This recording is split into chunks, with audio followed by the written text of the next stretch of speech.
សេចក្តីត្រេងរិញរបស់ខ្ញុំថាតើដល់ពេលណាខ្ញុំបានថ្វាយទៀននៅប្រាសាទថ្មីតាមទ្រព្យដែលមានជាវិហារទៀនថ្វាយចំពោះសង្ឃសេចក្តីត្រេងរិញរបស់ខ្ញុំថាតើ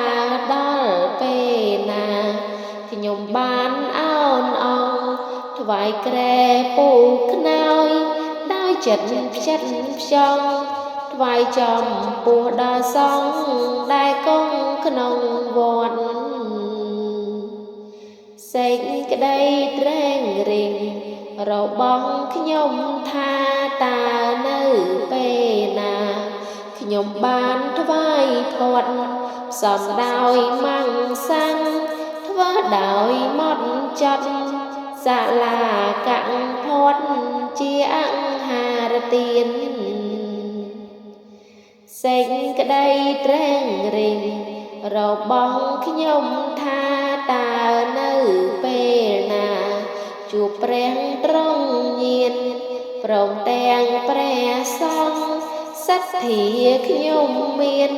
ថ្វាយជីវរទានសម្ពុតសាច់ល្អ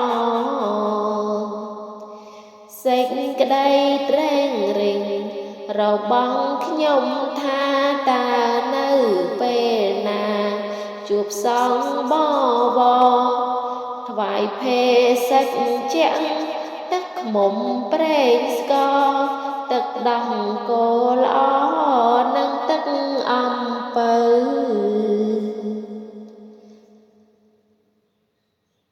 សូមអនុមោទនាបុណ្យសេចក្តីព្រះរាជរបស់ឧបាសិកាវិសាខាសូមជ្រះថ្លាត្រេកអររីករាយអនុមោទនាបុណ្យសូមបានជាបច្ច័យរួចផុតចាកទុក្ខទាំងអស់គ្នាអនុមោទនាបុណ្យអនុមោទនាមហាកុសលសាធុសាធុសាធុ